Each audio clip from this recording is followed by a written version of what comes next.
ਸਤਿ ਸ਼੍ਰੀ ਅਕਾਲ ਦੋਸਤੋ, ਅੱਜ ਇੱਕ ਵਾਰ ਫਿਰ ਤੋਂ ਨਵੀਂ ਵੀਡੀਓ ਲੈ ਕੇ ਤੁਹਾਡੇ ਲਈ ਹਾਜ਼ਰ ਹੋਏ ਹਾਂ।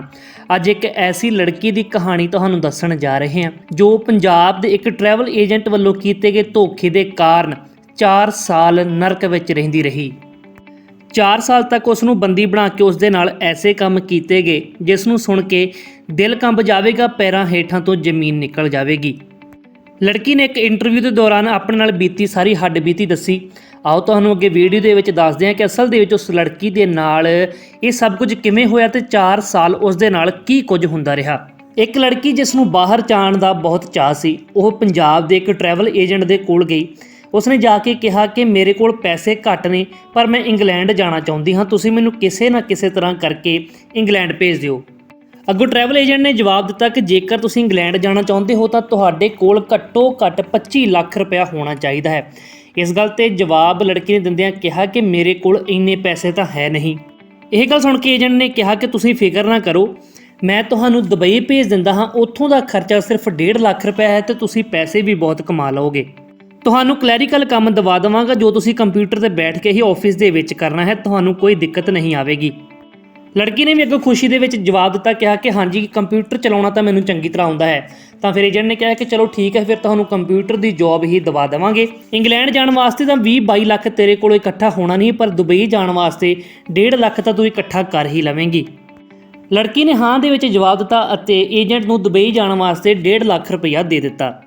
ਏਜੰਟ ਨੇ ਪੈਸੇ ਲੈਣ ਤੋਂ ਕੁਝ ਦਿਨਾਂ ਦੇ ਬਾਅਦ ਹੀ ਲੜਕੀ ਨੂੰ ਦੁਬਈ ਦਾ ਵੀਜ਼ਾ ਅਤੇ ਨਾਲ ਟਿਕਟ ਵੀ ਦੇ ਦਿੱਤੀ। ਲੜਕੀ ਬਹੁਤ ਖੁਸ਼ ਸੀ ਕਿ ਚਲੋ ਮੇਰਾ ਵੀਜ਼ਾ ਆ ਗਿਆ ਹੈ, ਹੁਣ ਮੈਂ ਦੁਬਈ ਜਾ ਕੇ ਕਲੈਰੀਕਲ ਕੰਮ ਕਰਾਂਗੀ ਤੇ ਪੈਸੇ ਕਮਾਵਾਂਗੀ।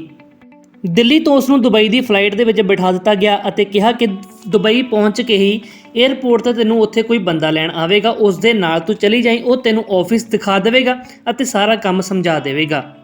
ਸੇਮ ਇੱਦਾਂ ਹੀ ਹੁੰਦਾ ਹੈ, ਜਦੋਂ ਦੁਬਈ ਏਅਰਪੋਰਟ 'ਤੇ ਪਹੁੰਚਦੀ ਹੈ ਤਾਂ ਇੱਕ ਬੰਦਾ ਉਸ ਨੂੰ ਲੈਣ ਆਉਂਦਾ ਹੈ।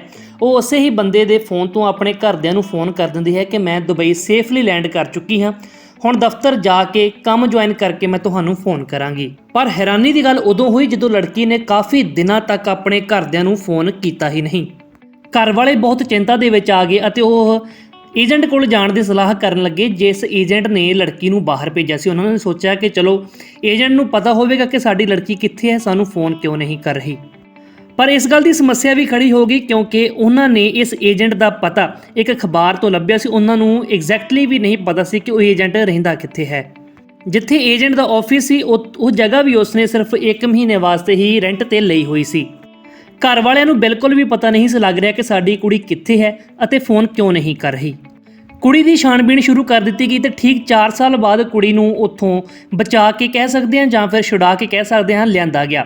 ਜਦੋਂ ਕੁੜੀ ਨੂੰ ਬਚਾ ਕੇ ਲਿਆਂਦਾ ਗਿਆ ਤਾਂ ਕੁੜੀ ਨੇ ਇੰਟਰਵਿਊ ਦੇ ਦੌਰਾਨ ਸਾਰੀ ਗੱਲ ਦੱਸੀ ਕਿ ਜਦੋਂ ਮੈਂ ਆਪਣੇ ਘਰ ਵਾਲਿਆਂ ਨੂੰ ਫੋਨ ਨਹੀਂ ਕੀਤਾ, ਜਦੋਂ ਮੈਂ ਦੁਬਈ ਪਹੁੰਚ ਗਈ ਉਦੋਂ ਤੋਂ ਲੈ ਕੇ 4 ਸਾਲ ਤੱਕ ਉਸ ਦੇ ਨਾਲ ਕੀ ਕੁਝ ਹੋਇਆ।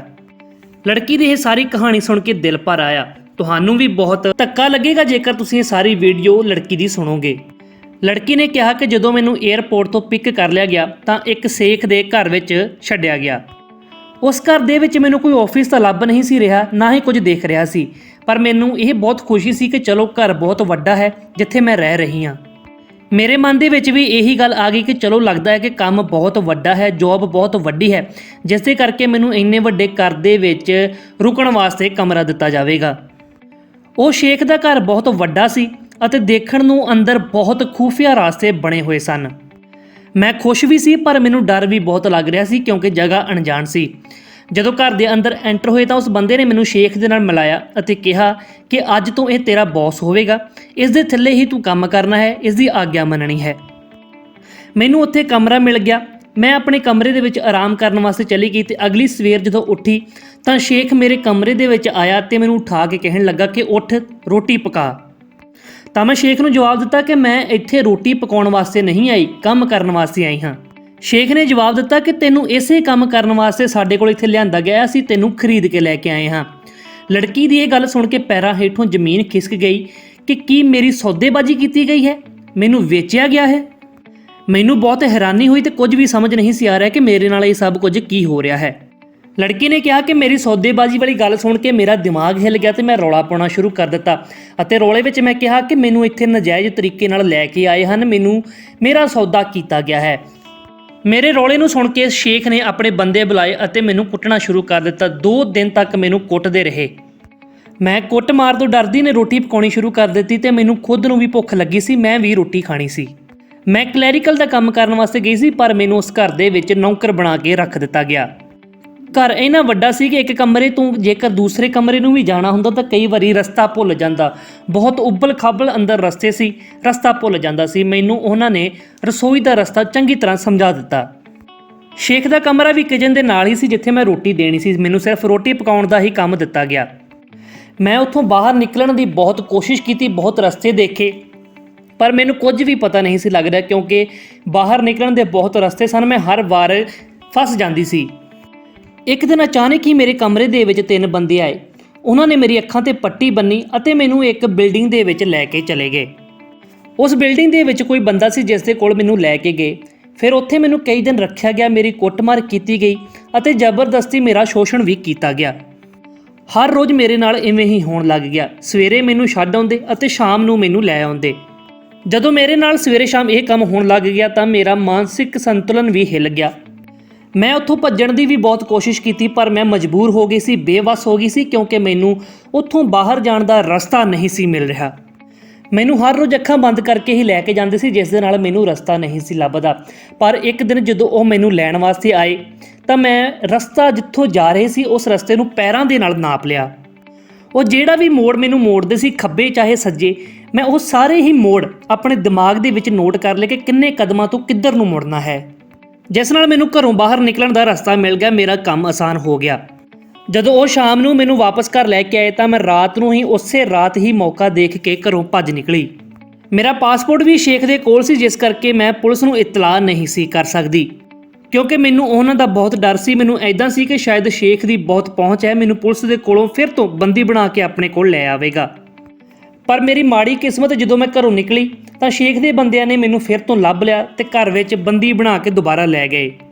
ਉਹਨਾਂ ਨੇ ਮੈਨੂੰ ਘਰ ਲਿਜਾ ਕੇ ਬਹੁਤ ਕੁੱਟਿਆ। ਸ਼ੇਖ ਨੇ ਉਹਨਾਂ ਨੂੰ ਕਿਹਾ ਕਿ ਇਹ ਇੱਕ ਵਾਰ ਘਰੋਂ ਭੱਜ ਗਈ ਹੈ, ਦੁਬਾਰਾ ਵੀ ਭੱਜ ਸਕਦੀ ਹੈ, ਇਸ ਤੇ ਸਖਤਾਈ ਕਰੋ। ਉਹਨਾਂ ਨੇ ਮੇਰੀ ਬਹੁਤ ਕੁੱਟਮਾਰ ਕੀਤੀ। ਉਹਨਾਂ ਨੇ ਮੇਰੀ ਬਾਂਹ ਤੇ ਇੱਕ ਅਲਾਰਮ ਬੰਨ੍ਹ ਦਿੱਤਾ ਕਿ ਜਦੋਂ ਵੀ ਮੈਂ ਘਰੋਂ ਬਾਹਰ ਨਿਕਲਾਂ ਤੇ ਇਹ ਅਲਾਰਮ ਵੱਜ ਜਾਵੇਗਾ। ਇਸ ਅਲਾਰਮ ਦੇ ਕਾਰਨ ਮੈਂ ਘਰ ਦੇ ਅੰਦਰ ਹੀ ਵੱਜ ਕੇ ਰਹਿ ਗਈ। ਮੈਂ ਫਸੀ ਨੇ ਉੱਥੇ, ਹੋਰ ਕਰਨਾ ਵੀ ਕੀ ਸੀ, ਨਾ ਹੀ ਮੇਰੇ ਹੱਥ ਵਿੱਚ ਕੁਝ ਸੀ, ਮੈਂ ਕੁਝ ਕਰ ਵੀ ਨਹੀਂ ਸੀ ਸਕਦੀ। ਫਿਰ ਇੱਕ ਦਿਨ ਰੋਟੀ ਪਕਾਉਂਦਿਆਂ ਮੈਨੂੰ ਸ਼ੇਖ ਦਾ ਫੋਨ ਲੱਭਾ ਜੋ ਸੋਫੇ ਦੇ ਉੱਤੇ ਅਨਲੌਕ ਕੀਤਾ ਹੋਇਆ ਪਿਆ ਸੀ। ਮੈਂ ਸ਼ੇਖ ਦੇ ਫੋਨ ਤੇ YouTube, Facebook ਸਭ ਕੁਝ ਸਰਚ ਕਰਨਾ ਸ਼ੁਰੂ ਕੀਤਾ ਤਾਂ ਕਿ ਮੈਨੂੰ ਬਾਹਰ ਜਾਣ ਦਾ ਕੋਈ ਕਲੂ ਮਿਲ ਸਕੇ, ਕੋਈ ਸਬੂਤ ਮਿਲ ਜਾਵੇ। YouTube ਤੇ ਸਰਚ ਕਰਦੇ ਕਰਦੇ ਇੱਕ ਭਗਵੰਤ ਮਾਨ ਦੀ ਵੀਡੀਓ ਮੇਰੇ ਸਾਹਮਣੇ ਆਈ ਜਿਸ ਦੇ ਵਿੱਚ ਭਗਵੰਤ ਮਾਨ ਨੇ ਬਾਹਰ ਬੰਦੀ ਬਣਾਏ ਗਏ ਬੰਦਿਆਂ ਨੂੰ ਛੁਡਾ ਕੇ ਪੰਜਾਬ ਵਾਪਸ ਲਿਆਂਦਾ ਸੀ। ਮੈਂ ਇਸ ਵੀਡੀਓ ਨੂੰ ਦੇਖ ਕੇ ਖੁਸ਼ ਹੋ ਗਈ ਕਿ ਸ਼ਾਇਦ ਰੱਬ ਮੇਰੀ ਮਦਦ ਕਰ ਰਿਹਾ ਹੈ, ਸ਼ਾਇਦ ਹੁਣ ਮੈਂ ਆਪਣੇ ਪੰਜਾਬ, ਆਪਣੇ ਘਰ ਵਾਪਸ ਜਾ ਸਕਾਂਗੀ।